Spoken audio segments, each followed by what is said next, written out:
I'm definitely chasing world title fights. Keith Thurman has 2 of them. Jeff Horn has another one. We'll see what the future holds. Right now, I'm trying to get a fight in before Keith Thurman because he's supposed to be injured right now. He won't come back until early 2018, and I'm not going to wait that long. Hopefully, I can fight before the year is over with and then fight him later next year. Thurman is a fight I've been wanting for a long time. Even when I was 15-0, I was asking for that fight. It's a fight I've wanted for a long time, and that's my dream fight right now. I've heard 2 people are fighting each other in October, November for my mandatory spot. So I don't have a mandatory yet. I guess I'll make a voluntary. Those are the words of IBF welterweight world champion Errol Spence Jr. Anyone who's been following my channel for any length of time will tell you that I have been saying that Errol Spence Jr. is, like his nickname suggests, the truth. I was saying this long before he beat Kell Brook. Long before he was mandatory challenger for Kell Brook. I was saying this kid is special. And it's not because his punching power is special. He's got decent power. Nothing to write home about. It's not because his speed is special. He's got decent speed. Again, nothing to write home about. It's not because his skill set is that special. He's got a good skill set, but it's nothing amazing. The thing that makes Errol Spence special is his attitude. That's what makes him special. His mind, his demeanor, his mentality. That's what makes him special. He has above average physical ability. He's a big welterweight. He's got above average ability, above average speed, power, etc. But it's his exceptional mentality that makes him special. That takes a fighter who would just be an above average world level fighter and makes him an exceptional world level fighter. I've said many times before, and you don't want to hear me say again, that one of the things which caught my eye about Errol Spence and caught my ear about him in the early days when he first turned pro was the sparring stories, was the fact that he was going into the Mayweather gym and putting it on Mayweather. He wasn't going in there like so many young fighters do as a fan of Mayweather, sucking up to him. Oh, you're so great, Floyd, trying to emulate him. Nah, Errol Spence went in there with the attitude like, I'm going to put it on you in your own gym. That kind of attitude impressed me very early on from this guy. And you look at the Kell Brook fight, going into hostile territory in another fighter's backyard, in by far the biggest test of his career. He got hit with big shots by Kell Brook early on. He was getting outboxed by Kell Brook early on in a lot of the rounds. Did he lose heart? No. Did the occasion overwhelm him? No. His demeanor stayed the same. It's like he's got ice in his veins. He's so cool, this kid.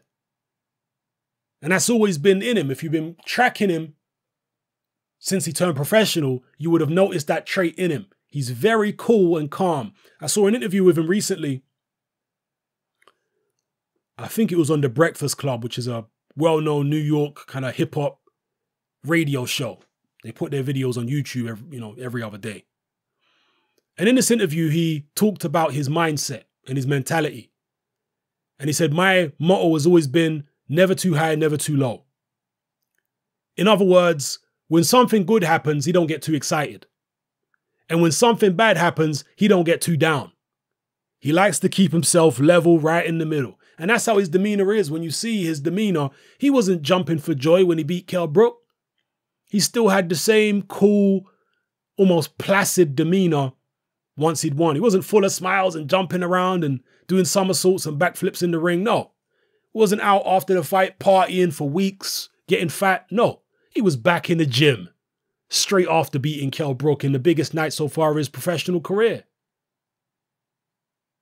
He's a young man, but he's already a family man. He has kids.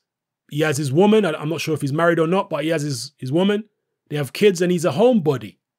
He likes to be at home and he likes to go gym. And he says he's obsessed with boxing. He loves boxing.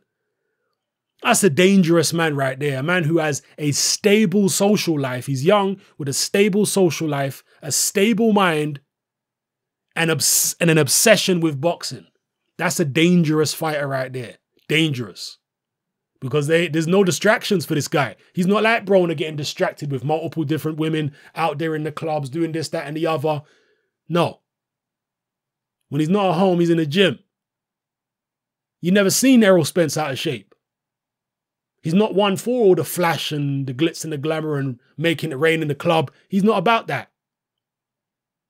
He's about breaking your ribs and busting your face. That's what he's about. That's his obsession in life. And that's why he's a dangerous man. And he's somebody that Keith Thurman needs to worry about. You know, this is a guy who's just won his world title and he's already talking about fighting the most dangerous guy in the division in Keith Thurman. You know, that's the kind of mentality that this young guy's got. And he's been calling for Thurman for years. He's right when he says that. I remember he's been calling Thurman out for a long time. Thurman knows this boy is bringing the heat. You know? So, and again, it's not to say that Errol Spence don't have weaknesses or whatever, but so much in boxing is to do with the mentality. This is something that a lot of boxing fans miss. This is something which I think, not to toot my own horn, I'm relatively good at spotting, is when fighters have got the right mentality. I'm not saying I'm 100% accurate on it, but most of the time when I spot early on in a fighter's career, their mentality is right or not right, I'm usually proved to be accurate in my assessment. David Price was a guy who early on in his career I was saying there's something not right about the guy's mentality. I ain't lying. Go back and look at my videos on David Price before he lost to Tony Thompson. I was saying there's something not right about his mentality. And with Anthony Joshua, I was saying that his mentality is spot on. He's special in terms of his mentality. Same with Errol Spence. And look what both of those guys have achieved already. When I see the right mentality in a fighter, I can spot it from when they're young, in their young pro career. And it does involve hearing what they're doing in sparring. It does involve analyzing their amateur career and so on and so forth. It does involve all that. That's why it's good to hear and listen to sparring rumors and sparring stories, because you get an idea about where the fighter is at mentally. I certainly got that from following the Errol Spence sparring rumors. You know, what audacity Errol Spence had to go into Mayweather's gym and try and knock him out. You know, I love that. I love that. That's what you need. So anyway, drop your comments in the comment section below. Let me know how you feel about everything I talked about in this video. And let me know what you think about Errol Spence taking on Keith Thurman. How do you see that fight going? There were a lot of people, particularly British fans, who were upset with the fact that Errol Spence beat Kell Brook. Let's not get it twisted. There was some patriotism going on and bias, and they were upset that Errol Spence beat Kell Brook. And they still don't want to give him the full credit. You know, they want to act as though it wasn't Errol Spence's fist that broke Kell Brook's eye socket. You know, as soon as he beat Kell Brook, they're saying, oh, well, he won't beat Thurman. Thurman will destroy him. Really? Didn't you learn your lesson the first time around when you said Kell Brook would destroy him? That it was going to be too early for him? That he'd crumble under the pressure away from home? Didn't you learn your lesson that time? Keith Thurman was badly hurt to the body by Louis Collazo, a southpaw, just like Errol Spence. He was also hurt to the body by Sean Porter.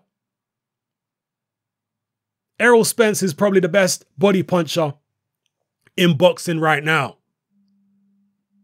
So Keith Thurman has got his hands full with Errol Spence. Whoever wins that fight, don't for a second think that Keith Thurman is just going to destroy Errol Spence.